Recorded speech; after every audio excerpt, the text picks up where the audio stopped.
Okay, welcome everybody. Thank you for joining us on our webinar this evening. We're really pleased to be working with our partners, the Open Food Network, and I'd love to introduce you to Nick Weir from the Open Food Network, who will be talking us through why and how you can set up a local food hub, a local buying group, people coming together in community to increase their buying power, to buy local and buy direct, which is obviously so important for us here at the PFFA. So Nick, I'm going to introduce you. Hello, welcome. Hello, Sam. Hello, everybody. Thank you very much for inviting me to be here. I'm a part-time grower on a community-supported agriculture project, and I also helped to set up a food hub in Stroud in Gloucestershire, where I live. We set up our food hub about 19 years ago now. I'll talk a little bit more about that later. And I'm now part of a group of people who form something called the Open Food Network, and that's what I'd like to talk about. I'm going to keep my presentation as brief as I possibly can, and I'm really keen to hear from all of you, because when Sam and I were planning this, I said that I could talk about food hubs for hours, and I really don't want to do that, because we've got a beautiful evening here and all of us would like to get out and enjoy a bit of it. So I'm going to keep my presentation brief, but I'm really keen to respond to questions. So rather than me running on about things that you're not particularly interested in, I'd like to hear your questions. So please put your questions in the chat, and when Sam opens it up for questions, we can then unmute and have a more informal chat. The Open Food Network is a global community of farmers, growers, and community food enterprises of lots of different types, and software geeks. And between us, we have a common belief, a common understanding that the world food systems are broken. They don't work for most of the farmers and growers in the world. They don't work for most of the eaters and buyers in the world. And that corporations of various different kinds control the food system. They own and control the elements of the food system that make it very difficult for the food system to work well for producers and for eaters. So these two amazing women in Australia 21 years ago had this. They were working for the Australian government in food policy, and they had this vision that they wanted to fix the food system. Let me rephrase that. They wanted to develop a set of tools where individual people could take control of the food system and start to build direct connections between the people growing the food and the people eating it. And that's what they've done, bless them. We brought it from Australia to the UK about 9 years ago. It's now in 21 different countries. If I just scroll down here, you'll be able to see the different countries where it's deployed. There's a load of other countries that are in the process of deploying the software, and a whole list of countries that would like to deploy it if only they could get the funding to pay for the server fees. But I'm here to talk about the UK. Each country has its own little map. The map you're seeing now is about 2,500 food producers. The food producers are the tractor symbols, and about 150 hubs. And I'll be talking about food hubs in a moment. The producers are not necessarily farmers with tractors. They are anybody who is producing food. So a lot of you will be growing your own veg. A lot of you will be in the same boat as me, with courgettes starting to become not just a nice to have. First courgettes you've seen for months, but now you're starting to drown in courgettes. And in a few weeks' time, we'll be drowning in runner beans and so on. So what we want to do, and what we have done, this map is showing, is anybody who's got some food that they want to distribute. It might be surplus veg from your garden. It might be an apple tree in the autumn that's got more fruit on it than you can cope with. It might be somebody who's baking bread or making jam or brewing beer, or it might be a large scale farmer. It might be someone with hundreds of hectares of field scale veg. The shop symbols are many different things. So some of the shop symbols are farmers and growers who are selling direct from their farm, or it might be you selling your courgettes direct from your front door because you've got too many courgettes. And in lockdown, that was happening a lot. People were using their front rooms as shops and using the Open Food Network to distribute from their homes. Some of these shop symbols will be what we call producer hubs. So some producers will set up their own shop front, and then they will know that there's somebody up the road who's making cheese or making jam or selling eggs or whatever. And they start to put products from multiple producers onto a single shop front. Some of these shop symbols are food hubs, like the one I am part of in Stroud in Gloucestershire. We are a cooperative of 85 different local food producers. We've tried to develop a shop front that will give people an alternative to shopping in a supermarket. So we've got everything from toilet rolls and tins of beans through to vegetables and meat and cheese and eggs and so on, from 85 different producers. We hire a school hall on a Saturday morning and we use that as our distribution point. The software takes orders from the shoppers and the buyers. The software then sends a purchase order out to all the producers so they know exactly what to harvest and prepare for that week. It's all delivered to the school hall. We bag it and box it, and it then goes out with bike couriers or home delivery service or pickup points. We've got pickup points in local villages to distribute the produce. Some of these are food banks distributing surplus food. And if you don't want to sell your courgettes, we want to give them away, then there is a network of food banks and larder projects that are distributing free food to people in food poverty.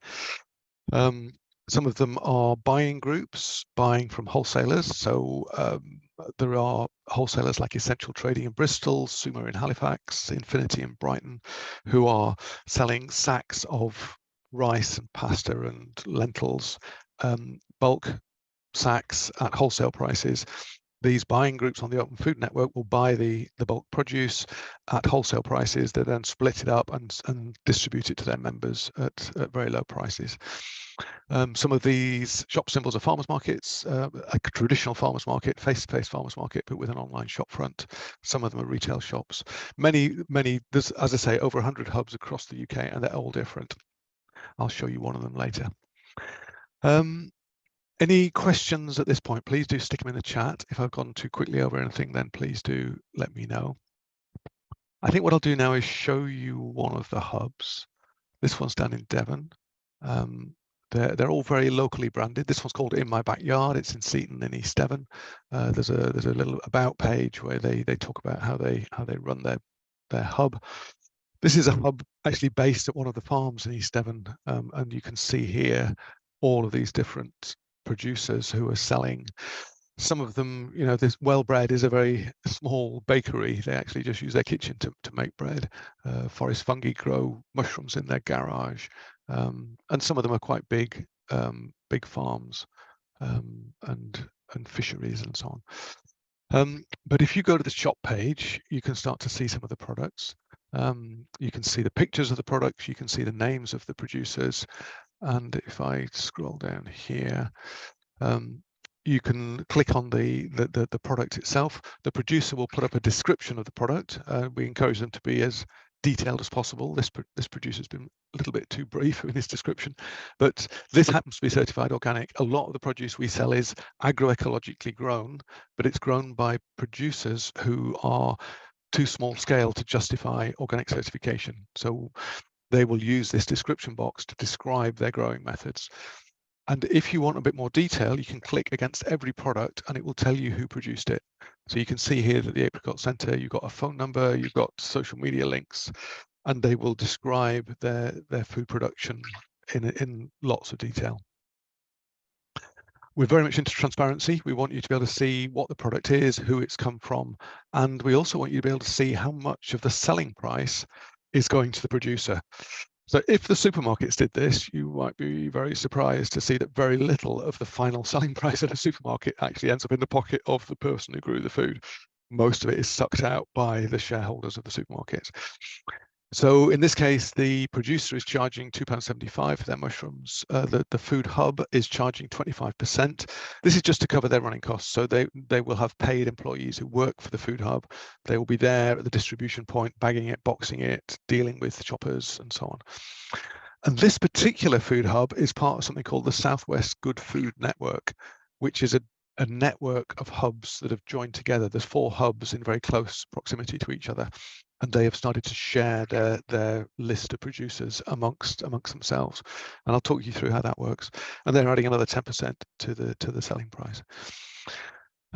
So it's pretty simple e-commerce from here on in. People just add products to their basket and they then click on the basket symbol. They have lots of options in terms of paying for their produce. So links to credit cards, options to pay by bank transfer, healthy start vouchers, pay cash, lots of different payment options, and then lots of different pickup options. So the hubs can set up multiple pickup options. You can either go to the farm or to the school hall to pick up your produce, or you can have it delivered to a pickup point, or you might pay for home delivery if the hub is willing to do home delivery, and that's added to your basket at checkout. That's the sort of front end from the shopper's perspective.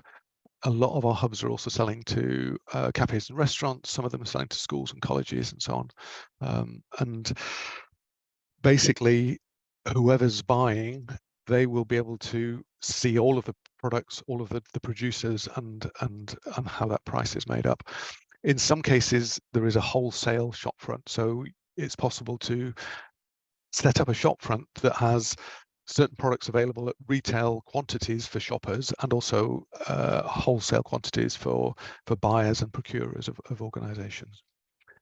I'm going to take you briefly to the admin screens. So if you have set up an enterprise, either a producer or a shop, a hub on the Open Food Network, you will have an admin option, and this will take you to a different set of screens.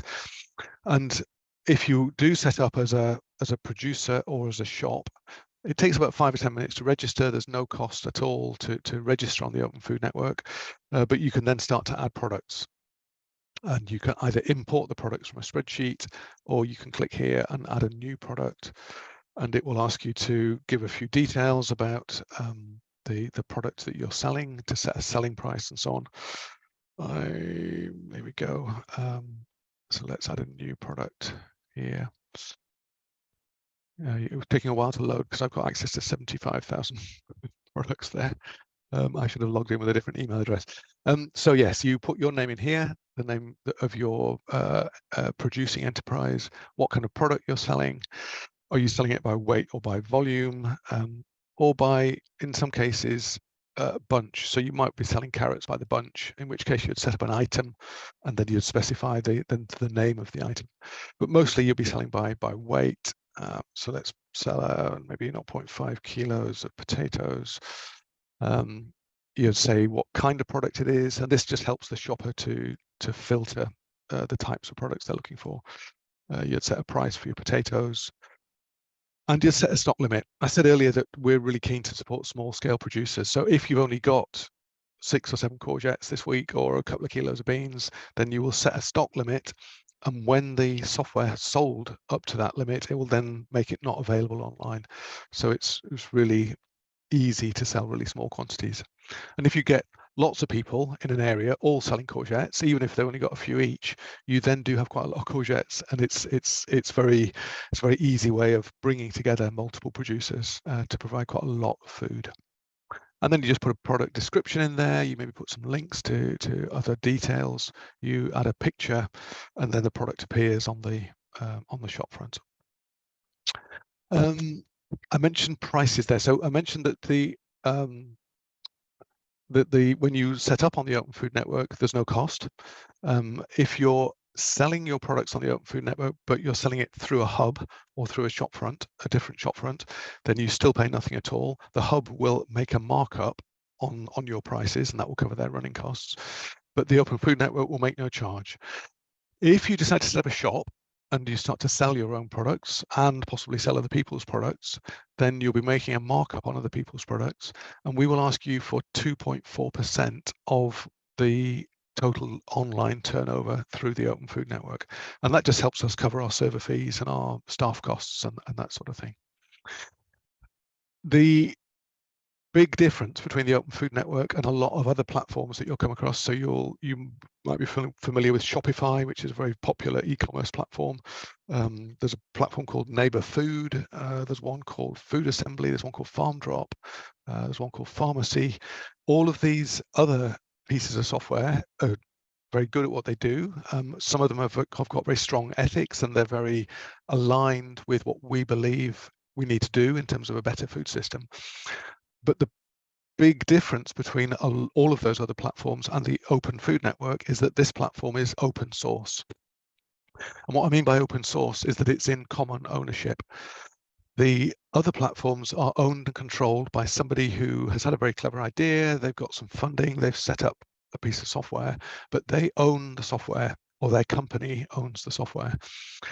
And we believe that if we're going to build better food systems for the world, those food systems need to be built on a fundamentally different basis, and that means that the ownership and control of those food systems of the software needs to be in common ownership. It should not belong to an individual or a company, because as much as Neighbour Food is a very good platform and the people who run it are very aligned with all of us on this call in terms of how we think about what we need for a food system, as and when these systems get popular, they could be sold. So someone like Microsoft could come along, someone like Facebook, someone like Tesco could come along and buy these software platforms, and then the ownership and control would be controlled by Tesco or by Microsoft or whatever. That can never happen with the Open Food Network. The people who use this platform, the farmers, the growers, the community food enterprises, they own and control the platform. And the software can never be taken away. It will always be available to the people who are using the platform.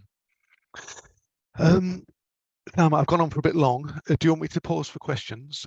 I would like to show you a little bit about how the food hubs link together, but shall we take some questions? Yeah, Nick, what I was going to say, actually, that was so informative. Thank you so much. Just to kind of clarify the aim, and I should have probably said this earlier, so sorry about that. The aim really is for you all to get a feel for what might be involved in setting up a food hub, a local buying group for your community. And what we would like to do here at the PFFA is, if this is something that you feel you'd like to get involved with and you really want to seize this opportunity and have a go, we'd like to form a bit of a kind of group that could support each other throughout the process. So for me, I'm already thinking it would be good to know your wider network. Are you part of wider food hubs in your local area that you could tap into? What's already existing?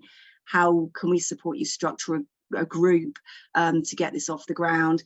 How can we support you maybe explore premises and then maybe run another workshop when you're ready to really dig into the software? So, because I think it can be quite daunting. It's an incredible thing to do, but knowing that you've got people to support you every step of the way that are doing the same thing makes it feel a lot more manageable, I think. Because I don't know about any of you, but when it got to the software bit, I was a bit like, that would be the bit for me that I would find a bit worrying. But knowing that there are other people there to support us and ask and answer questions might be helpful. So I just want to make that clear for anyone you know, here today or who will be watching on the playback. You know, if you are really interested in being part of a PFFA group to move forward and set one up in your local area, we will facilitate that as well.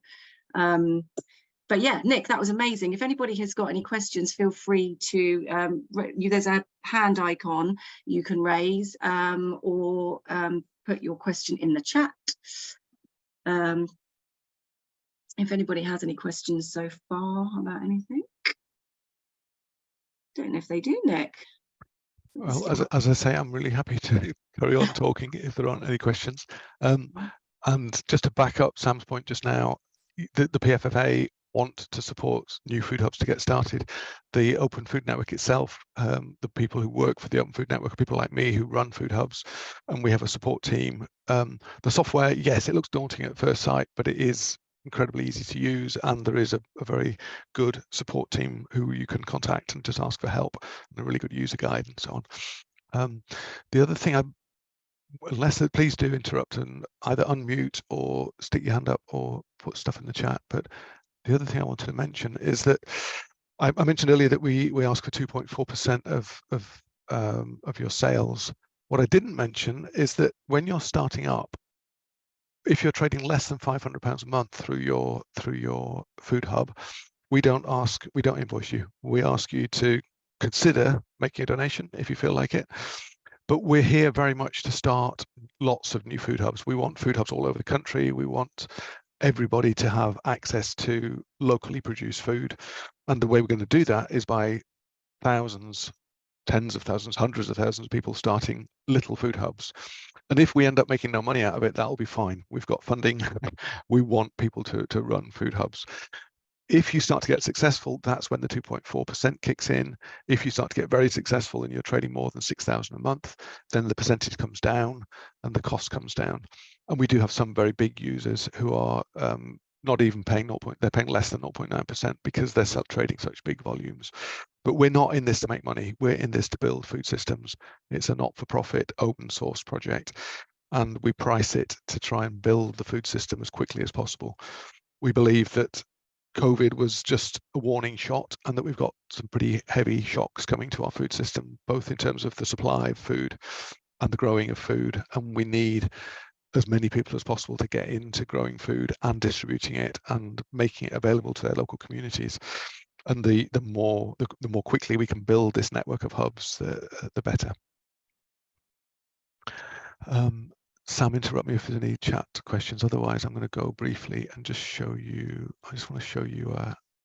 I've got. Just wanted to share with you a comment. A couple of people have said that this is a fantastic idea, and sorry, I can't see the name on this. It says, I'm totally in love with this. My main concern is me getting involved in something I feel passionate about for the good of others, whilst I'm struggling financially myself. Yeah. Is it possible for this to also pay our time? Yeah. So that's a really good question. And there are quite a lot of the hubs that we're involved with that are funded. So there is a lot of funding available. Well, funding is getting increasingly tight, but there are a lot of funds available for exactly this sort of thing. At the moment, Power to Change are running a funding process where you can apply for funding from them.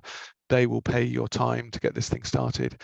They might, if you need to buy a fridge or a freezer or whatever to store the food while you're processing it, then they will pay for that kind of capital equipment. If you need to buy an electric bike to do the home deliveries, then they pay for that kind of thing.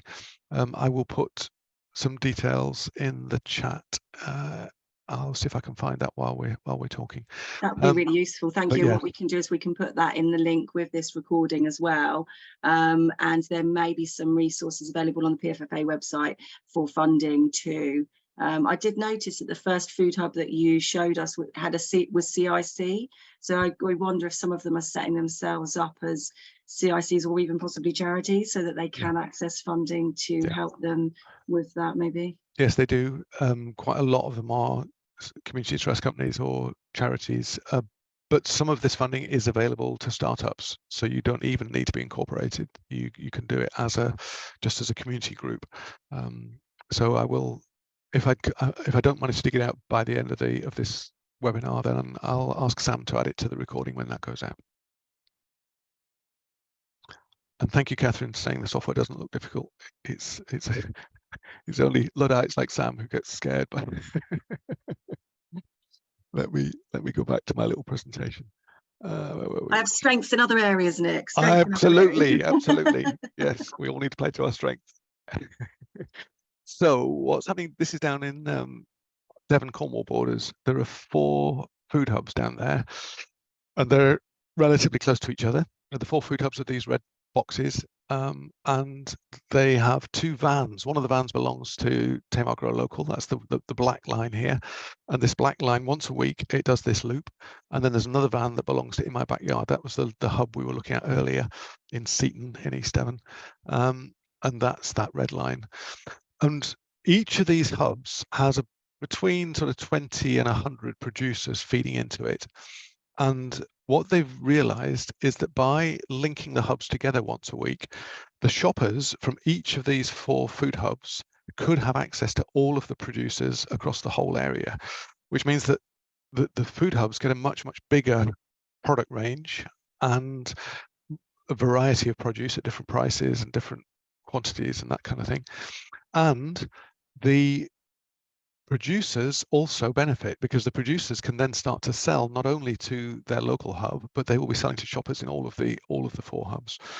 And this van also does a bit of picking up. It's picking up from this is a cooperative of inshore fishers. Sorry, not all men. Inshore fishers who landing produce into Plymouth, and the fish is then frozen and distributed along these networks. If I just scroll down a little bit, so there's various different producers feeding in to the hubs, then these vans are moving the produce around. And what they've found is that it's giving serious benefits to the growers. It's making better use of the gluts and the shortages, and it's giving a much better return to the producers. They're getting access to many, many more shoppers and buyers. So let me stop sharing again. Any questions? Anything that I should have covered in more detail? Got a question. Michaela. Hiya, that's really helpful. I see you've got one in Exeter and I'm in Exeter, so I couldn't see that when I looked on the detail. So I don't know what part of Exeter that's in, because it looks fairly close to me. Do you know? Yeah, they're called Good Food Exeter. Some of the food hubs will be hidden. So some of the food hubs have limited capacity. Okay. They might have quite a small premises and they don't want to have a large number of shoppers. So they can set up on the Open Food Network and then they can only be visible to members. So that might be why you haven't been able to find them. I will again. I'll find a web link for them. I won't put it on the chat in case it's not. Yeah. But I will be very happy to give you some details about them. Yeah. So I could either help there, or if it's a few miles away, would you consider another one, or would you just have the one, or how would that work? Yeah, we think that, as you can see from that little demo I did just now, that it actually, the more hubs there are, the more successful all of the hubs are. Yeah, because they suck in producers who wouldn't necessarily be available to the other hubs, and then the shoppers get a wider range of produce. It's better for the producers, better for the shoppers, better for the hubs. So yeah, please consider setting up another one in Exeter. Okay, thank you. Has anyone got any other questions? So there's one there about Canada. No, if I go back to, let me go back to my original slide. So this, the map we've been looking at is the map of the UK, but the Open Food Network is deployed in 21 different countries. And if I just go back here, then yes, the Open Food Network is in Canada as well as other parts of the world. And if you go to openfoodnetwork.org, so the UK website is openfoodnetwork.org.uk. If you go to openfoodnetwork.org, this is the global site, and you can then click on the Join Us tab, and that will give you the list of all the different countries. So if you go to openfoodnetwork.org and then Join Us, and then you'll be able to scroll down and find Canada just there. So yeah, I hope that answers your question. Great that you're joining us from Canada. It's nice to know they've got an international audience. Yes, I have an Irish accent, but I'm joining you from Canada. Sorry, I joined late, and that's why I didn't see that. It seemed very interesting, and sorry for my ignorance in that respect. Yeah, no problem at all. You're very welcome. And it's actually being recorded as well, so we will share that, and it will go up on our YouTube channel, so you can catch up anything that you may have missed. Yeah. Beautiful. Thank you. You're welcome. And there's a point there from John, who's a grower in Leatherhead in Surrey, and yeah, lots of produce coming up, and it's the sales that's the tricky bit, and that again is why the Open Food Network is here. That a lot of people who are very good at growing food don't necessarily want to be dealing with the sales and marketing and orders and distribution and so on. So over the years, we've built up the Open Food Network as a toolbox. So it will do mailings to your customers, it will do link to your accounting system, it will produce packing reports so that you know exactly how much kale to harvest this week and which shopper has ordered that kale, so you can prepare their boxes. And it will take regular subscriptions. So if you want to run a box scheme, then you can set up a regular subscription so that the shopper gets the same box every week without having to log in. So John, please do talk to us if you'd like to set up a shop front. It's great to see. I'm not sure of your name, sorry, but go with the flow massage sounds lovely. You've got a group of like-minded friends in London, and I guess this is the kind of thing that you could set up and explore with your friends and kind of share that responsibility and explore that with. Do you have many food hubs in London, Nick? No, it's interesting. If you zoom in on that map that I showed you earlier, there are some gaps. There's quite a lot of gaps in our map. It looks great when you look at it in the UK as a whole, but if you zoom in, then you'll notice that there are lots of gaps. And the reason for that is that we don't have a marketing budget. We do conversations like this with people, but we don't actually do any big marketing. What we depend on is people like yourselves who want to build local food systems, and we depend on you finding us and then using this toolkit to get one started. And for whatever reason, there's not an awful lot happening in London, so please do set one up. What we can do is we can link you up with farmers and growers who are not necessarily central in London, although there are quite a lot of people growing small volumes of food within the M25.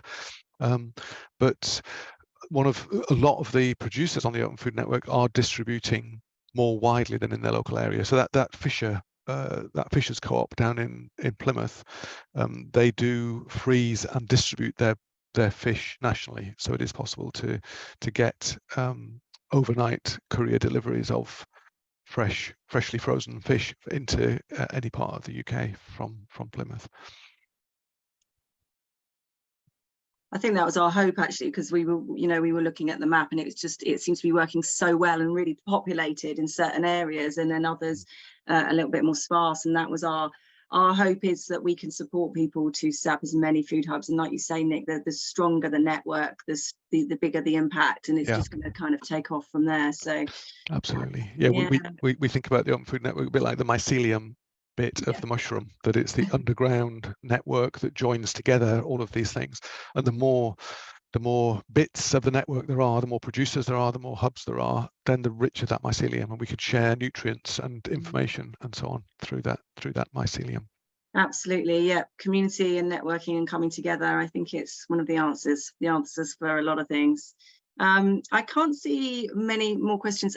Robin has just asked if you could put the map up again of London. So while you're doing that, Nick, Pam has asked with the recorded link be made available on email to share with groups. Yes, it will be, Pam. We would love this to be shared far and wide, so that if anybody is interested and they'd like to join our kind of, I don't want to call it a support group, but that's kind of what we're hoping to set up at the PFFA. So if any of you are interested in setting up a food hub and coming together in the local buying group in your local area, using the Open Food Network software and leaning into our network to support us, to support each other, please email us at the PFFA. I'm going to type it in the chat here. It's just info@thepffa.org, and let us know, and we can connect people up into a group and support each other through each step of the process.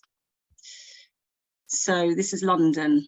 Yeah, and I'm just clicking on a few icons here to show you how that works, but it's I've taken my eye off the ball a little bit, and London actually is a lot more populated than last time I looked, and you can see here, and against every icon you can click and get a bit more detail about who is that producer, great, and phone numbers, websites.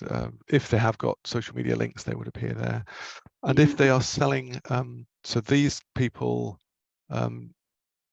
they do have their own shop front that is currently closed, but if they're selling through a hub, then you will be able to see which hubs are stocking that producer's products. Okay. If people went away and mulled over this, Nick, and kind of gave it a little bit more thought, is there anywhere else they could sort of find out answers to questions that they may have before they kind of commit to this and really go for it? Definitely. So I'd really suggest that, let me put up, I'm going to put up that final slide again. So these are the contact details for the Open Food Network. Let me just scroll down to here, some contact details.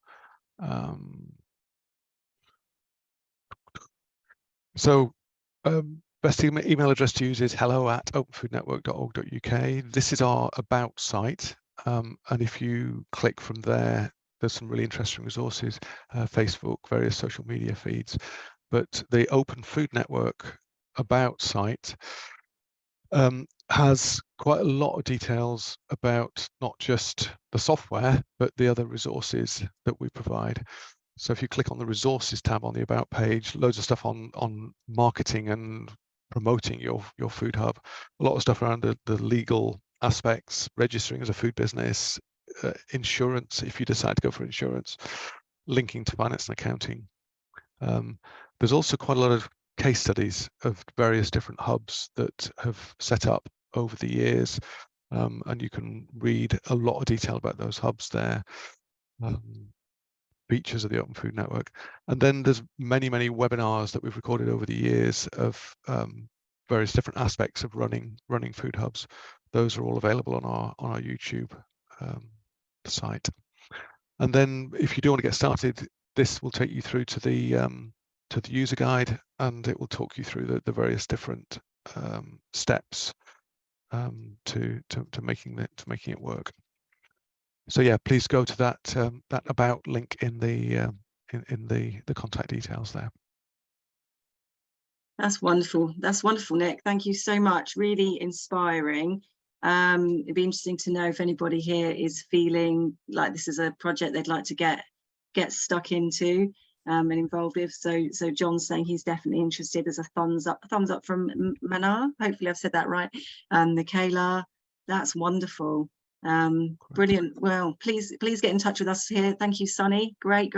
Well, hopefully we can pull together as a bit of a network and support each other and help each other on our journeys, have a go, and then you never know, we might be able to come back in 6 months' time and share our successes and inspire a few more people to do the same. That's what I'd really love us to be able to do.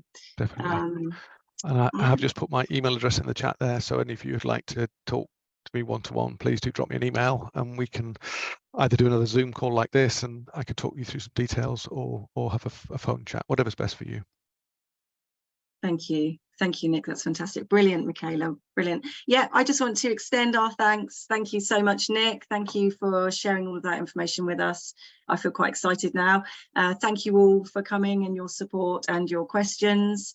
Hopefully you've got some ideas of where to go, and you'll be getting in touch with us and letting us know, and we can pull together and start getting the ball rolling on it. So thank you all for coming, and yeah, have a beautiful evening. Lovely weather out there. Get in the sunshine.